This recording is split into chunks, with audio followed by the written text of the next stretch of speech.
Good evening and welcome to Collision on this fine, freezing Friday night in Ballarat and around Australia. I, of course, am Cat, and I'll be here till midnight. And tonight, right now, at the moment, I have two of the guys from Melbourne's The Charge in the studio with me.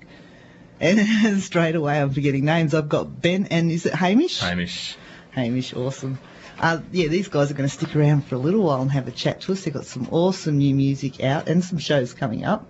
We also have interviews tonight with High Tension, The Ruckus, and Dean Williams from Melbourne, who's going to have his first show for his new music coming up next weekend. So how are you guys? Very well, thanks, Kat. Thanks for having us. It's cold. Thanks for making the trip. It is a terrible night out there on the roads, isn't it? Oh, it's not a nice drive up from Melbourne to Ballarat, unfortunately, but it's worth it.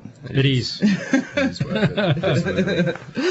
So, what have you guys... it was a long time, I think, between your EP and this new music that you've just brought out, and actually the new music seems to me to be quite different to what you were doing in the past. So have you had new people come into the band? What's happened?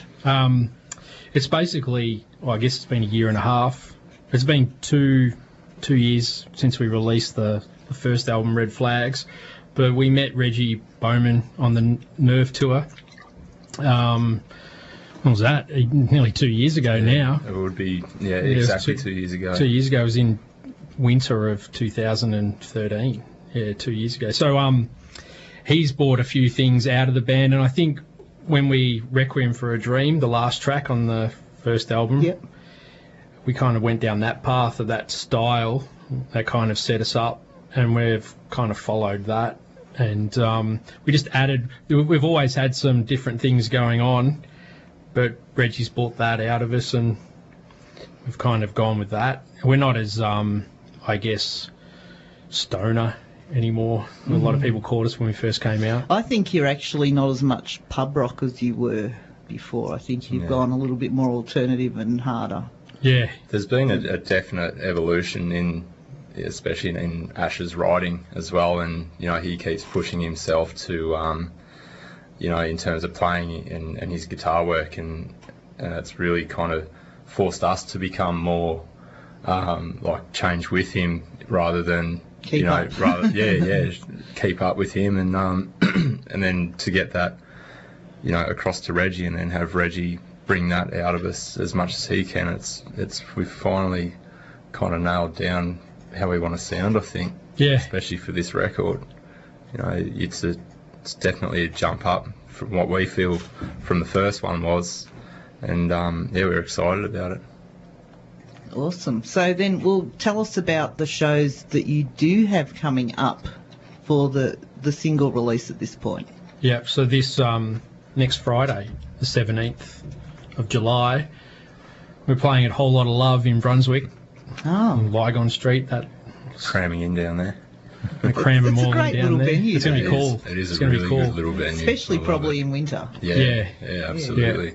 And we're going to be playing with Lily from Sydney. They're coming down to play with us, which is really cool because we've been wanting to do some shows together for a while now. And Black Mars, they've just started in the last 6 months. They've been a recording project and they're starting to play live. So we played with them at the ESPY about a month ago in the Gershom Room show. So they supported us. So that was really cool. And then we've got a show coming up in August with Engine 37, Hammers, Highside Driver, and Entropy. Entropy. They're coming to visit me in 2 weeks. Yeah, right. Yeah, so they're opening the night, and it's at the Evelyn on the 21st of August. So we'll be able to get another plug in for that gig. Absolutely. It's a Friday night, so you can't come down to see it. I know. Ever since I changed to Friday night, suddenly everyone's having their gigs on Friday night, and I'm really getting over it. I'm really happy that the venue in St Kilda, the Elephant and Wheelbarrow, are starting to put original bands on. But they only have originals on Friday nights. Come on, couldn't you have done Saturday nights? Yeah. Yeah, I know. I'll have to go and talk to the owner about that. We played there last week. So I'm going to take it you weren't listening to my show like that. Unfortunately not. It's okay. I used to be on Thursday nights and I had to compete with the footy show every week. So. Yeah. And then when that wasn't on, it was the cricket or the tennis. So it's always something, isn't it? But if you play good music and you've got good bands, then that's all the difference. And Absolutely. you guys are just wiping the floor with this new music. I'm going to actually play it for people who maybe haven't heard your new music yet, and I'm going to follow it up with a track from your EP that I had, Together We Can Make a Difference. So this is The Charge, new and old, starting off with Acid in My Veins, and we'll be back in a moment.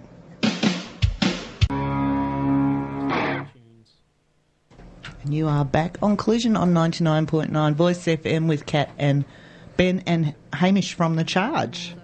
And we just heard two of your tracks there. We heard one of your older tracks, Together We Can Make a Difference, and of course your brand new one, Acid in My Veins, which you guys only just released that this past week, haven't you? It doesn't get released till next Friday. Oh, right, officially. But secretly, if you go to our Bandcamp page, you can download it from there now. It'll be released on iTunes next Wednesday as well. But officially, it doesn't come out till the 17th.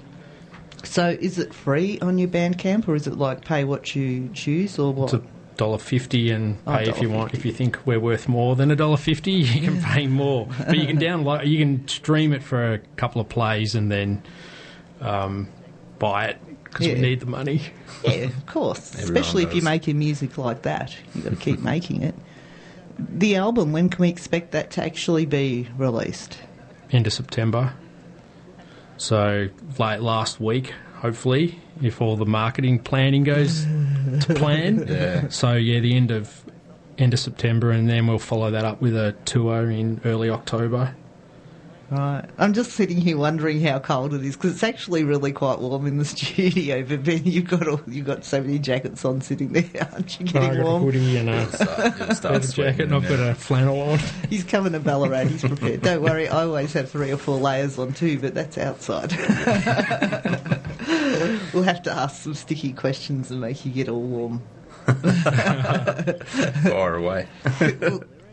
Well, you must know something. No, we won't go into that. I was going to say something that would embarrass him, because that'll warm him up, but we won't. We won't go there. There's too many people listening. Too many people listening to these kinds of stories. Can I actually ask about, like, the songwriting process, and who, like you said, you guys were led, I guess your first recordings were looking for who you were as a band. Yeah. And you sort of found something in that you wanted to grow on. Yeah. Where does the writing then go? Is it like your vocalists coming in with lyrics? Is it you getting together in the band room? And the process itself generally just starts with Ash. He is our main songwriter, so he'll just noodle away in his lounge room over a riff or something like that, or he might even just write words down in his book, and then a tune will come to him. So the skeleton of all our songs, most of the time and nearly all of the time, always come from Ash. And then he'll send us his ideas, even if it's just, shoddy little recordings on his phone or something like that. And we'll listen to it for a couple of weeks, and then when we feel like we're ready to tackle them, we just get into a rehearsal room and bash them out. And the best way to do it is by doing it. That's how I always felt with it. And he usually gets pretty excited too. So he's absolutely. Like, we're rehearsing like our set, and then he'll go, "Let's try this idea." Got a new idea, yeah. And sometimes we'll be just jamming, and we'll come up with a riff, and he'll quickly record it, and then he'll take it home. And this album, he basically. Some of these songs are actually quite old. Yeah. They were written at the same time as the first album. We just left them off, or we didn't think they suited. And he basically writes the whole song and then brings it to us, and then we start nutting it out and we start playing through, and then we might do some arrangement changes. Yeah. But he's got the lyrics and everything ready to go, and that kind of it worked. That's worked well for us for the last 5 years, really. Yeah. And that's the way, the process. And then we'll record it, go home and listen to it, come back and play again, record it, and get it right. And there'll be some changes, like we've we've added extra bits to the songs as well. So he'll go and he'll try different things, which you'll find in the new album. There'll be breakdown parts in the songs, so your traditional bridge or your middle eight will then change to it feels like a completely different song. Yeah. And but we've managed to work on it and make it all work. And sometimes Reggie goes, when we were recording it, he went, this doesn't work. Yeah, that's been another thing, having Reggie at the steering wheel.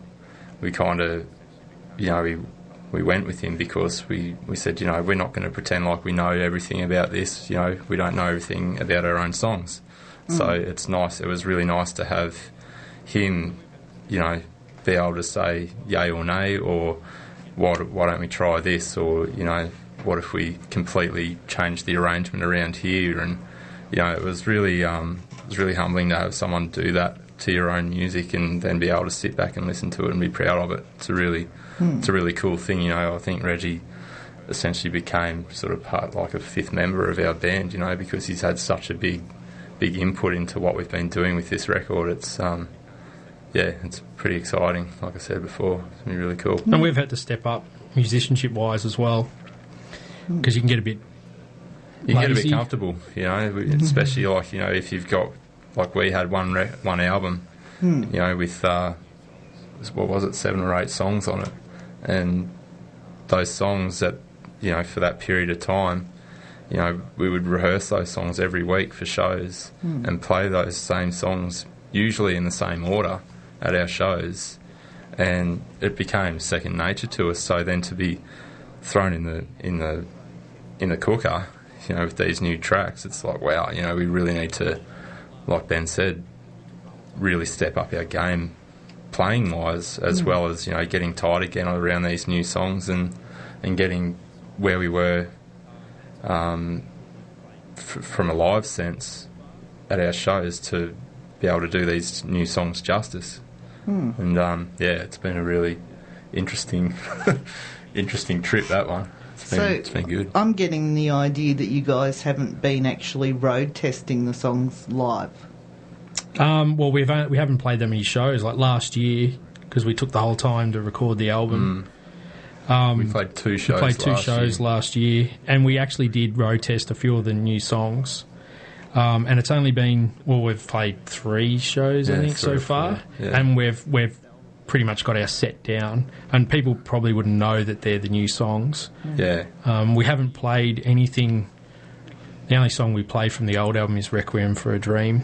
But we haven't played it live at any of our shows yet. We've just been, let's play Requiem in the rehearsal room, and it's like we played it yesterday. It's just one of those ones that we'll always remember, and we'll probably reincorporate it back into our live set as well. It's a great song, but the shows we've been doing as old as the Rolling Stones, you'll go back to that first album because that's the one you've drilled into you, and when you've all got Alzheimer's, that's the only one you'll remember. And what's funny is we hadn't played Requiem for 12 months, and we said let's play Requiem, and we counted it in, and we played it perfect, like straight through. It's funny how your brain and muscle memory, for me playing drums, can remember the song, and you haven't physically played it for 12 months. That's pretty cool. Well, I was going to ask, actually, because you said, you had to change, like step up your musicianship and everything for the new music.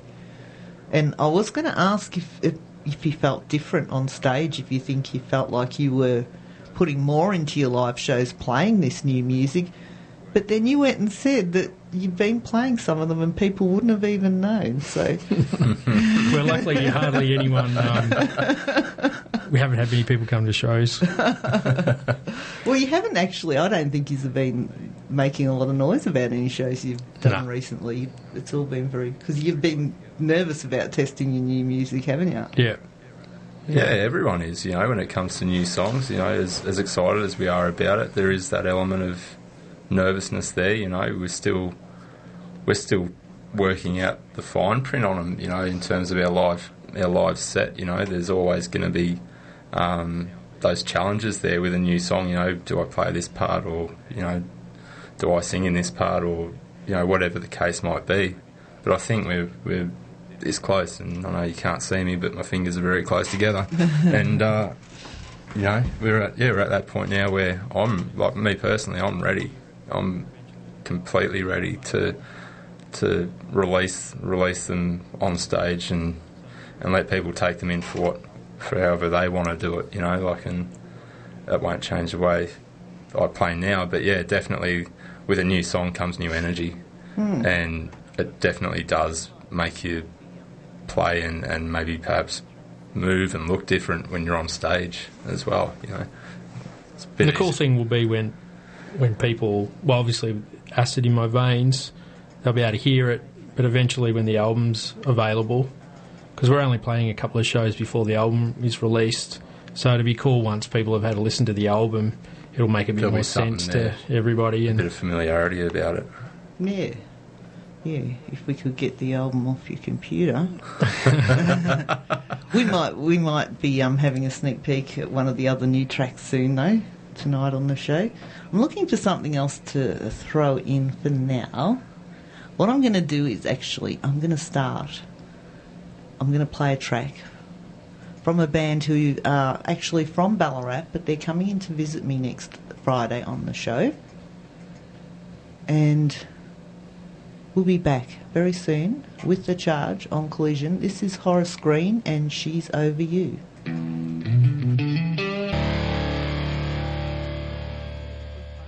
What we just heard, that was Bug Dust, Roll With It, and we had Horace Green, She's Over You. Horace Green will be in the studio next Friday night, and while Bug Dust were playing, of course we were having a big Shannon Love Fest in here. You were saying that Shannon actually did the artwork for your first album. Yeah, that's right. Yeah, he designed it and brought it all to fruition. He's a very clever man artistically. He is extremely talented. And our merch. So our skull T-shirt and the owl. The owl, yeah. He did all that. Special. Yeah. And he's piecing together.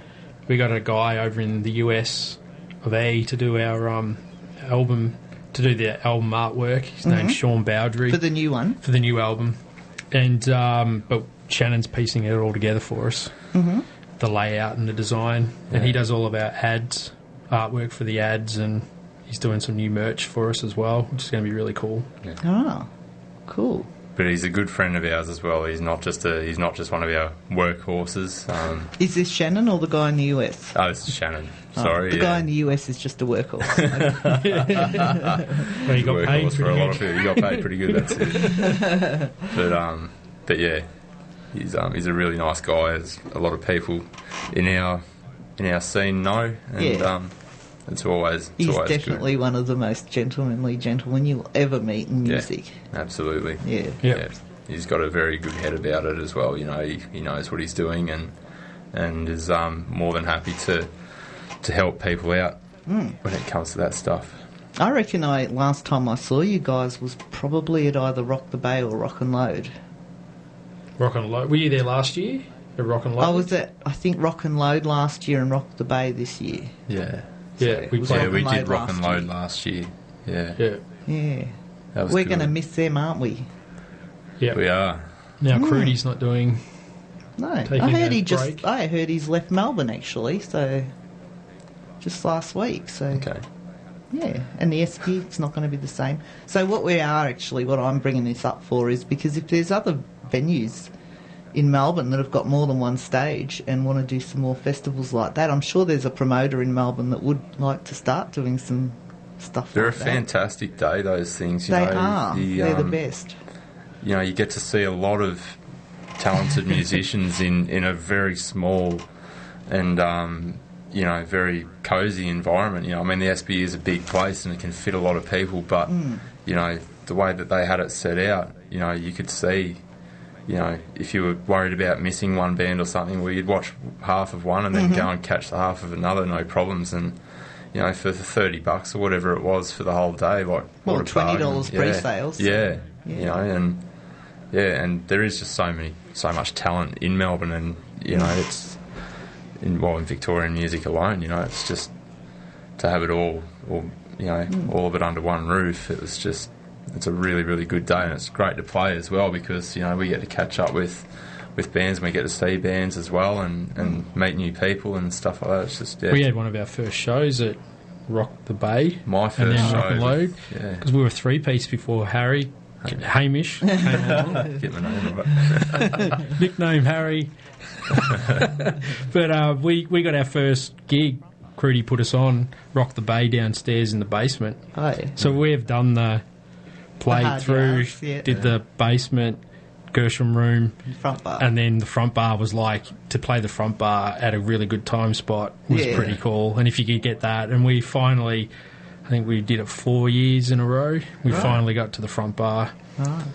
We did front bar Rock the Bay and front bar Rock and Load, so that was really cool. Because with all the stages, when people are running from one to the other, you always have to run past the front bar. Always. Yeah. And if there's a band playing that take your attention, then you suddenly forget where you're going. Yeah. And you're stuck in the front bar. Yeah, it was a prime spot, really, for, Yeah, that was cool. for any band. And a great stage, too, like to play on. Yeah. It's a brilliant size, and you can see everyone in the room, and yeah, it was just a really... And, most gigs, whether it be for one of these festivals or not, most gigs in the front bar were free. Anyone And I think could the walk good thing in about the front bar is even if you didn't have a huge crowd, it was easy for them to be close to the stage. You've Yeah. got the tables behind them, but then you could also have a huge crowd in there. Either way, Yeah, it was still a good gig. yeah, it was. Still a good vibe. Yeah. It's not going to be, it's going to be a restaurant now. No, I know.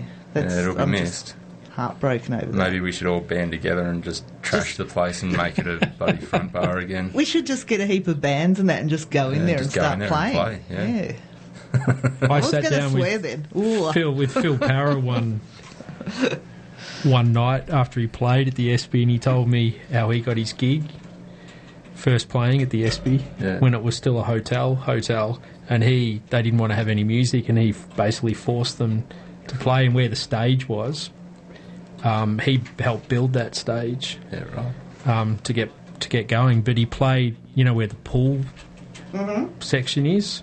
That used to be where the bands were, or where he played, and it was just on the floor. And then they moved it closer. And so that's 25, 30 years ago. Well, he told me that story about 5 years ago, and he said that was about 25 years ago when he came out over here from New Zealand and started. He basically hassled them to start putting bands Then he on. used to play there the like ESPY. nearly every week recently, so I guess he's made a living off the ESPY. Every really Saturday does, night. He stopped for a little while 15 years ago, but he had played every Saturday night in that time slot from 6 till 9 for like 15 years, every Saturday night. Ah, Yeah. wow. It's pretty crazy. It is. It's not often that, a band or a musician stumbles across something like that. Because that's a healthy, happy career for him. Yeah. Absolutely. Because if he wanted to be a rock star getting number one hits, he would have ventured further. But obviously he was happy. Yeah. Yeah, Prince of Wales have got him in the front bar downstairs. All right. He's been playing there. Right. So he's the icon of Melbourne now. Yeah. Definitely one of St Kilda's icons, I reckon. My old man would always fly down here to see him. Okay, so then I'll get shot if I say I haven't actually ever seen him. Haven't you? No, It's all right. You will one day. He's not going anywhere. apparently Yeah, not. Well, it's cool to go there on what used to be cool when the ESPY was still running, and you'd go there at 6 and you'd see Phil Parra play doing the old Cream covers and Hendrix. Yeah. And he'd do all the songs every time. Yeah. But you'd get young people in there, younger people, and you get these older followers that'd be there every show. But yeah, you would always, because everyone knows those old songs, and then he'd leave, and then the new young original bands would get up on stage. So that's pretty cool. Yeah, it was.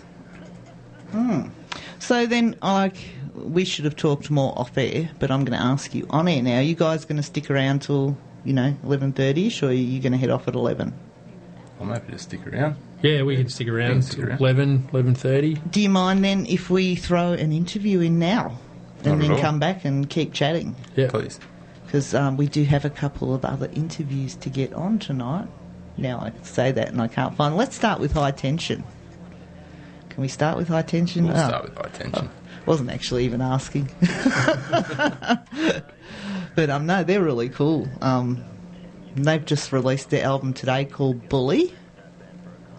and I have an interview with Ash from High Tension, and we're going to come back with more from The Charge, and we're going to see if we can get this music sorted out so we can get a sneak peek of some of the new tracks. Stick around. And you are on 99.9 Voice FM. This is Collision. I'm Kat, and in the studio with me right now I have Ben and Hamish from The Charge, and I'm going to get so slapped up for tonight because I actually keep getting your names right, and that's just so unusual for me. We just heard their latest single again because we're still having trouble getting some of these other new tracks loaded. We're going to keep trying for a little while. But that was their brand new single, Acid in My Veins. Before that, we heard High Tension and their new track, Bully, the song that is the title to their album that came out today. And we heard from Ash from High Tension. Now, we were talking about the songwriting before, but I particularly wanted to ask about this track, Acid in My Veins, because, well, I just absolutely love this song, and I am not a drug addict. I don't like needles at all, but this sounds like it's, the title is referring to that, but, like, where's this song really come from? Well, it's got nothing to do with drug use or taking it all. It's a metaphor for, well, basically it's about rebirth. The whole album, which is called Order of the Owl, is it's basically about the end of the world. All right. And everything that's going on right now in the world with politics and all the big commercial national corporations and everything like that. So it's basically this song is the first track that we've released, but it's actually it's part of a series of songs that have a storyline to it. And this song is about rebirth, so it's kind of like the end part of the storytelling. So Acid in My Veins is basically all the venom and just all the crap that we're getting fed by the big corporations, and how society's kind of diminishing because of everything that's happening. So this song, Ash explains it a lot better than me because he wrote the song. But in a way, the whole album is about basically the end of the world. It's a story about these. I can't give too much away because we want to talk about it when the album comes out. But there's certain songs. There's a song called "The Chosen Few," and that's about a group of people that are the chosen few that live underground. So we're talking the billionaires, the people that have got the ones that chose themselves. The ones that chose themselves. Yeah, they can afford to do it. So they're kind of living underground in this story, and they're living it up still, having their cocktail parties, driving their Lamborghinis, doing what they do. And, everyone else is controlling the governments and so on. And then we've got these other, we call them the ground dwellers. This is actually going to be in the film clip that comes out in 2 weeks' time. So we've got a narrative to this song, Acid, to the new single, Acid in My Veins. So we've got these ground dwellers, which are just like us, normal, living day to life, but it's like the world's apocalypse, and they're just surviving basically, and basically it's the world has to start again, and Acid in My Veins is about the rebirth and how we kind of get out of this corporate. It's all about money, and we get back to just living normally without basically, trying to simply, Maybe that's why I like the song so much. No, I like it just because it's a good song. Thank you. And it's catchy, like when I hear it. I have to hear it again and then it gets stuck in your head. So, thanks. Thank you. It's nice to hear that. It's nice to hear that about your own music. Yeah. It really is. It's really, it's difficult to be sitting here with, you've got that laptop with all the other new ones and I haven't heard any of them yet because we can't get them off the damn computer. All in good time. We did try playing it through the desk and it didn't work. Yeah. What a bummer. Well, hopefully if we can get it going, there's another track which we've had for a while. We've played it a few times, called The Rivers Will Return, and it's it's basically about the world getting starved of everything with agriculture and the water being used up, all for money, and eventually, once in the storyline, it all comes back, and the rivers will return.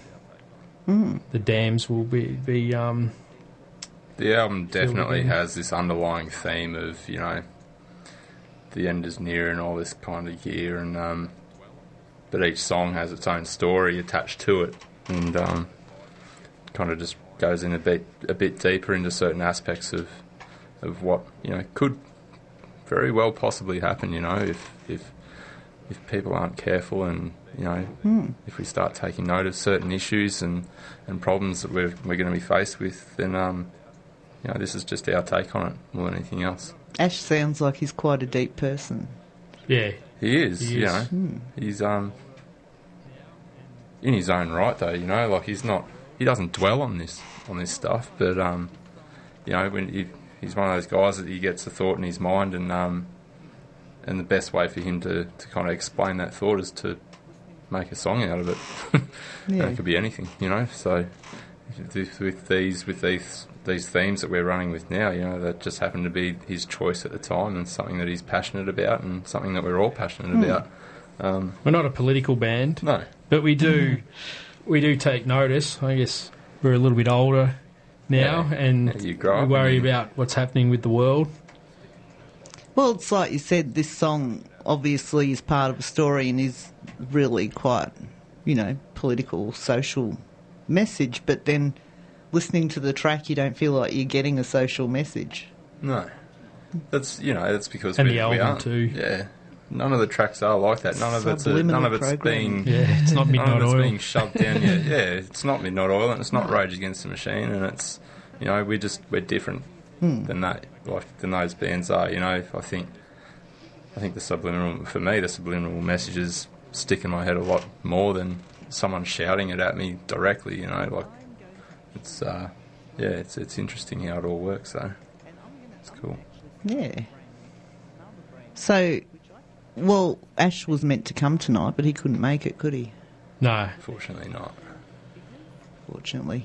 Might forgive him one day. And Julian, a Julie. famous bass player. Yeah. Good on you. Well, actually, they're not here, so you can bitch about I them. can. If you're listening. You can tell us they're the ones in the van with the worst. Text us, Julian and Ash. Well, I'm going to actually throw a couple more tracks in. And I'm gonna actually start with a brand new track, another brand new track, which I suspect you might know the band. The band are called Figures. Do you know them? Yep. Yes. They one of the guys in the band used to be in a band called One that we used to play, and they came up to visit us one night in the studio. Yeah. And yeah, this new band Figures have only just released their first single, and I actually happen to have it here. Cool. So we're going to hear that. This is Figures and their track Filter.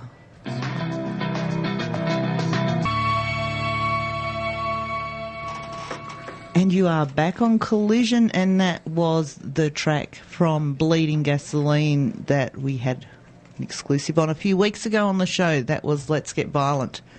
Before that, we had Figures and their brand new debut single, Filter. Looking forward to seeing those. I bet you guys will be sharing a stage with them pretty soon. We I hope so. That was a really cool track. It is. Really cool. Lots of exciting things to look forward to from them. As with you guys, and I'm actually, for once, I'm in the same position as the people at home because we've got these new tracks. We finally got them loaded. And I'm going to play them, and I've never heard them. I've never been in this position before, I don't think. Not that I remember. So you can sit back and enjoy. Push play and then think, what the hell is this? No. Push play and then regret Might be a dance track. You wouldn't do that. Might be a Disco one on remix. there. No. Well, actually, before we do play another one of these, because I love teasing people listening, and I'm teasing myself here even, but you were talking about the storyline and the video, so you have a video in the works for Acid in My Veins? Yeah, Absolutely, yeah. It's nearly. yeah. We've got one We've more. got one more piece to shoot, which is happening on Sunday. But yeah, so we've shot at 2 locations now. One for just some live band footage, and another one as a part of the actual visual story of the song. And then we're wrapping the shooting up this Sunday, if all goes to plan and the weather holds out on us. Knowing Melbourne, we'll never know. And then hopefully Reggie will work his magic on that. And See, I was going to say, if you needed snow in it, you could come up here on Sunday and film. You'd probably get some. Probably could. maybe we can take some back with us tonight. You could have to be like that Empire Strikes Back Yeah, could be. intro. Yeah, because we get sunny snow in Ballarat. Yeah. It only snows when the sun's out, so people would think that's a cool effect.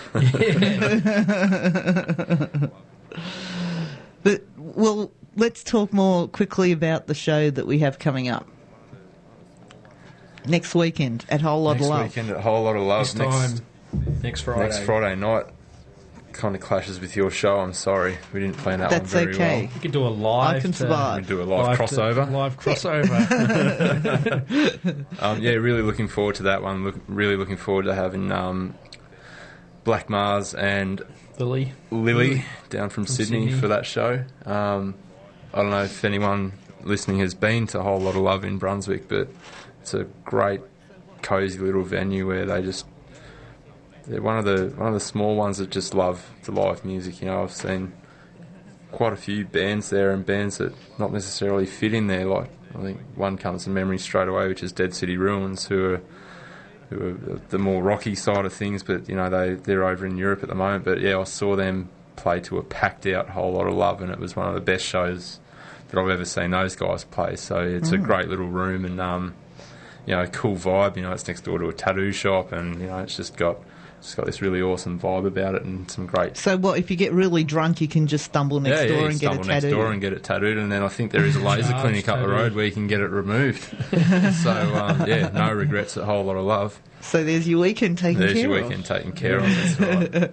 A party, a tattoo, and a removal. Yeah, I've only actually been there once myself. But no, that was an awesome night.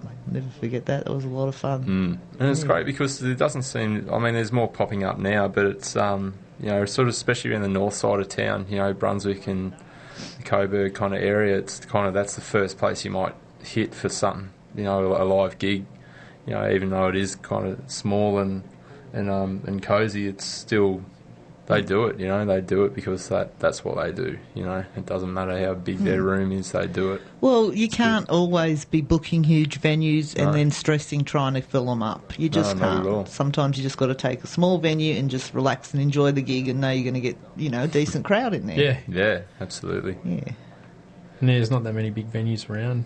No, there's not that many left, and the ones that are huge. Are impossible to fill. They're huge. Yeah. There's no mid-sized venue anymore at the moment, anyway.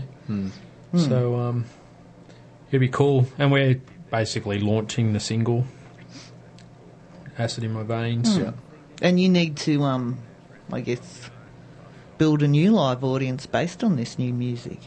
Yeah, absolutely. As well as pay homage to people that have seen us in the past and followed our stuff.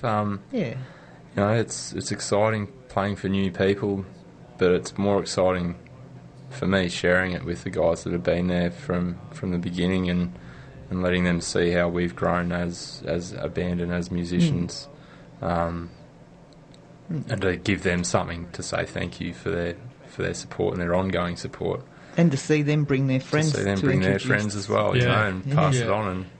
There's nothing greater than that.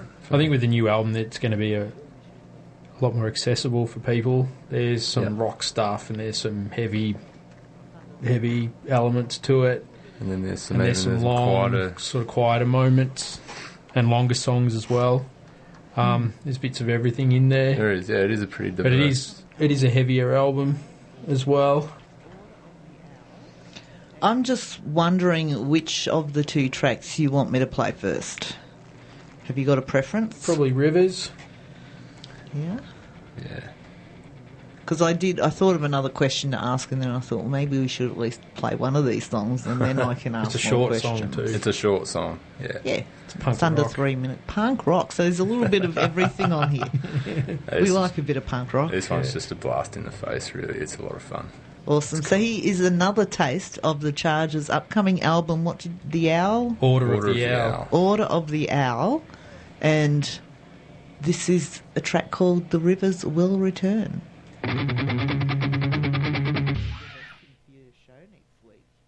And I'm guessing that's our cue. And I wasn't paying enough attention to that because we were chatting, but it sounded pretty cool what I was hearing. Yeah, you'll have to have a listen to it. I Again. will definitely, You've because got it now. I definitely have to have another listen to that. But I think I could hear a bit of the sort of similar lines of acid in my veins, but yeah, more in the punk sort of scene. So how many levels do you guys go through? Like, you obviously got rehearsing for your show next week. Mm-hmm. Got your set worked out. Is it building up to a big high? Is it high, like waves going through your Yeah. set? What's it going to be? We kind of started off smack you in the face. Well, we're actually starting We're starting off a bit softer now, this you know. time around. But I think, So you're going to draw people in, yeah. and yeah. then slap them in And the then face. slap them in Yeah, the face. and then it comes down a little bit, Yeah, just off drops from a little down. bit and then and then we build it back up with the rivers something will like return. Rivers, yeah. We're ending at the moment. Oh, we won't say what we're ending the song. The set list with. Because then when you start playing it, it was out. Stuff that. This is the last song. Let's Yeah, go. that's right. But no, I think the set holistically has a really good, broad, you know, Heaps of energy. heaps of energy, but also it's got the right amount of, softer stuff as well in it, you know, and it sits well. The songs sit well together, we feel, and And we've worked on the set of melding the sons together. yeah, kind of lashing them together a little bit, and just sort of creating a bit of space musically with little interludes, and give Benny a bit of time to have a drink of water and stuff like that. It can be pretty full paced up there when we're going, and he does a lot. Set the click track.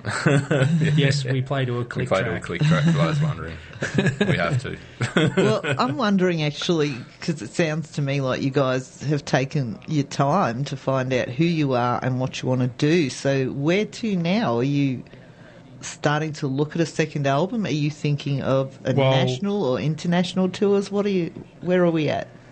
Well, with this album, the main goal is to get exposure nationally. Yeah. We want to do a lot more interstate touring and gather a lot more fans, build up a bigger fan base with this album. But we're going to take it internationally as well.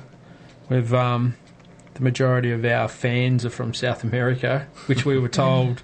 We had a meeting a couple of years ago with the owner of MGM Distribution, and he sort of pointed out, you guys should head to South America, or at least send your music over there. And they're South America, and we're kind of popular in Northern Europe. Northern Europe, parts of Southeast Asia as well. Really kind of dig it. But I think, short term for the moment is just to bust out these shows that we got coming up and really push the record at the end of September and have fun with it here in Australia, and then tickle with the ideas of possibly getting a bit of international exposure, wherever we can. I think it's every band's kind of dream or goal is to actually get it to those points where you are getting played overseas, or even in different states in Australia. But I wouldn't say that's every band's goal. Maybe not, but someone dreams of it once in a while. Maybe there's always someone in the band that dreams of it, but not every band wants to go overseas. No.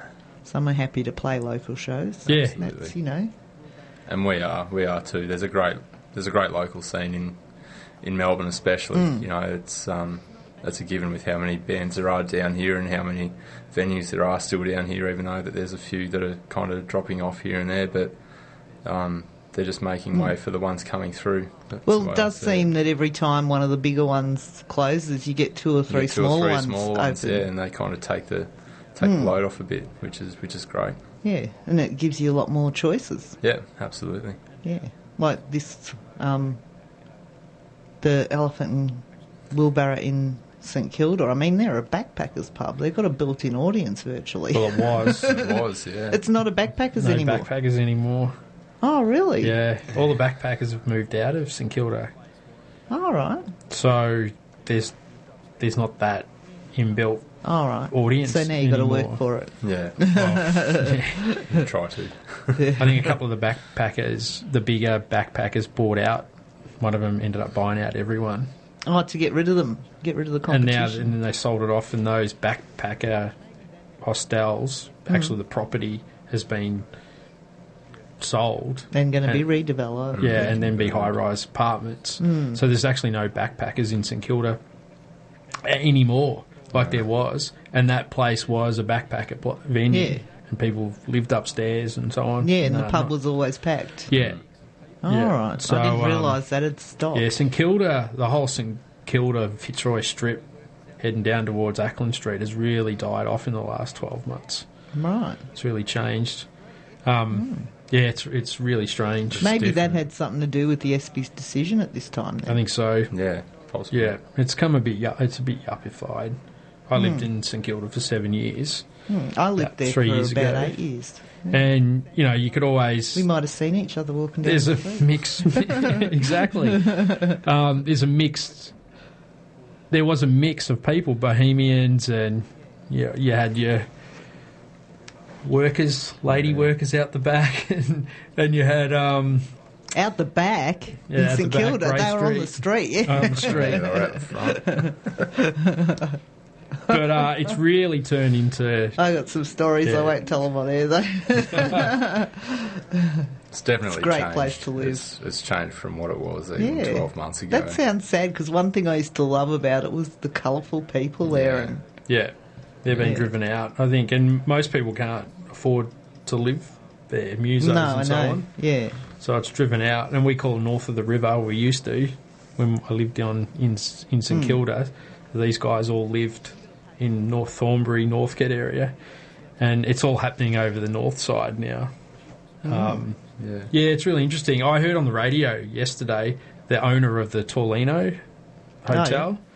He's the restaurant part of it's up for lease, and they've been rallying because it's dropped, like the amount of people, and I saw something on the news last night about it, I the think. super tram stops down the middle of the street, or something about nowhere to park, and parking's expensive, and the council doesn't care.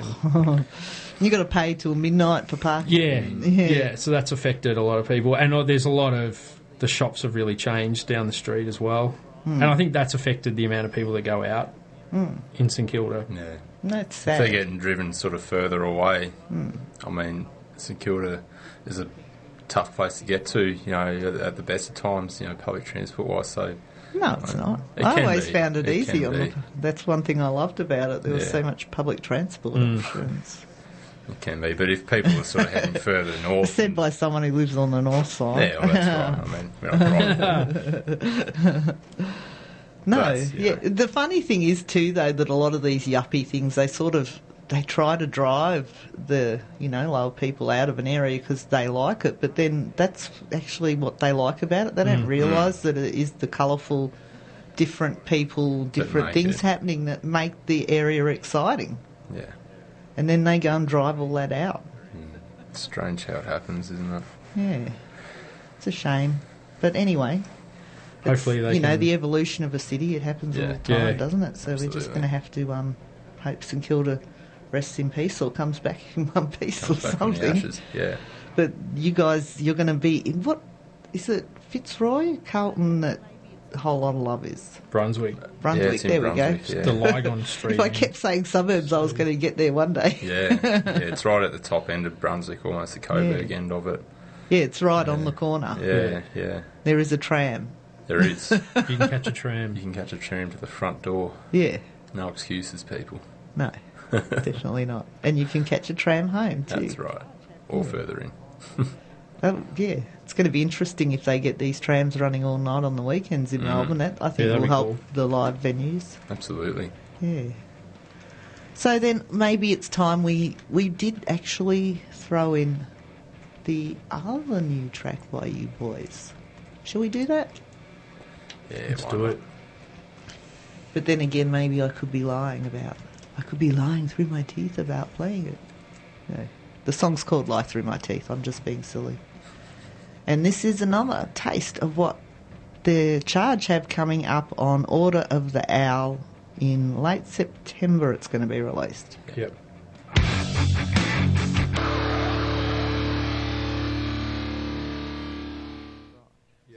And you are back on 99.9 Voice FM Collision, and surprisingly enough, that was a new track from Lamb of God called Overlord, and definitely not what I expect to hear from Lamb of God. They've definitely calmed down a bit. And before that, we did have one of the brand new tracks from The Charge, Lie Through Your Teeth. Very exciting album that you've got coming out. You were talking about the artwork and how you've got some American guy working on the album artwork. Has he done the artwork for the single too? Yes. Yes. Right. Yep. So he planned, like he has done most of the groundwork in terms of the design and how it actually looks. Illustrations. The imagery and the illustrations and stuff like that, yeah. I want to sneeze now. And I'm trying really hard not to. I'll turn my mic off if I do, I promise. And we haven't actually even given out your Facebook address yet, have we? You are just The Charge on Facebook. I believe so. Mm-hmm. You believe so? No, you are. You are just The Charge. One word, all small letters, The Charge. Facebook.com/The Charge. And you can find out more about these guys and where they show. Because I'm pretty sure that, like, you've got your launch this next Friday night, the 17th, at Whole Lot of Love, but you did have another show booked, didn't you? Yeah, August 21st. 21st Oh, where's the that Evelyn. one? at the Evelyn Hotel. You did mention that earlier in the show, didn't you? A couple of hours Yeah. ago now. Yeah. It is. We're up to our fourth coffee. And we all know I've got a bad memory. That's with Engine 37, Highside Driver. And Hamish from Byron Hamish Bay. From Byron Bay. And Entropy. Yeah. And Entropy are opening the night, as you said. Yeah. But we'll be hearing more from them on the show on the... Oh, hang on, that's the 21st, that night. It's a Friday night. No. I'm confused. I thought that it was the 24th was the Friday night that Entropy were coming in the studio. Now you're just trying to confuse me. Yeah, Friday the 24th. Of July. This is in out the... Oh, you're talking August. Yeah, we're going Yeah. fast forwarding Okay. another Oh, well, 6 no, that's... weeks. Just getting in I'm early. actually having August off. Oh, So good. Friday nights in August is fine. There we go. So you can come down to the show. Yeah, I can. So, and the Evelyn, like we were talking about before, is actually one of the larger venues left for Yeah. smaller bands. It is, yeah. Yeah, It's a great room. it is. And it's seen many bands in there and Yes. many a good times. And you guys are starting to look pretty tired now. You got it. It's been a long day. Rock and roll lifestyle doesn't suit us. No, but you don't have gigs this weekend, just rehearsing. Oh no, you got the film Yeah, clip on rehearsing, Sunday. Film clip on Sunday. But yeah, rehearsing for next week. So yeah, no rest for the wicked. No, of course not. He's a young buck, so he's been out partying all week. Right, Yeah, that's not true. you've been working. He's been out partying. They like to think I do that, but I don't. Yeah. I work. But you're rugged Just up with as your much as blanket them. and your cup of tea Yeah, at 8:30 got at my night, slippers on. Well, watching Nashville. Yeah. do you want to stick around a bit longer? You want to get headed off now because you've got to... I'm not sure where to go from here. If they're just both sitting here looking at someone speak. No, we can go so you can do some real work. Do some real work. Yeah. You got some probably really cool interviews with really cool bands to play. Well, you guys know Dean Williams. People. You'd have to know Dean Williams, wouldn't you? I recognise the name. Oh, you haven't come across Dean in the Melbourne scene? No. Oh. I reckon I know that I've seen his name around.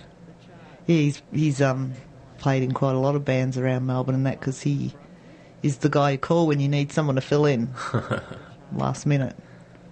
He's the one. Now he's got his own band. We've probably seen him. We've probably played on the same bill with him or something. Might have even played in the same band. Oh, that's who that guitarist was before you. Yeah. Hamish. That's right. I'll very quietly say he's actually got his launch show next Friday night too. Yeah, cool. On the 17th at the Elephant and Wheelbarrow, which we're going to hear that in the interview, but the Charge next Friday night at Whole Lot of Love in Brunswick. Yep. And you can go and find the Charge at facebook.com/The Charge. I will actually, before I let you go, I'm gonna play your track once more. Because you came up to visit me and because I love this song, and we will be going straight from this track into the Dean Williams interview. This one more time, just for you at home or for me here, whoever. This is The Charge and Acid in My Veins. I'll be back. Thanks, guys, for coming in. Thanks very much for having us. Thanks, Kat.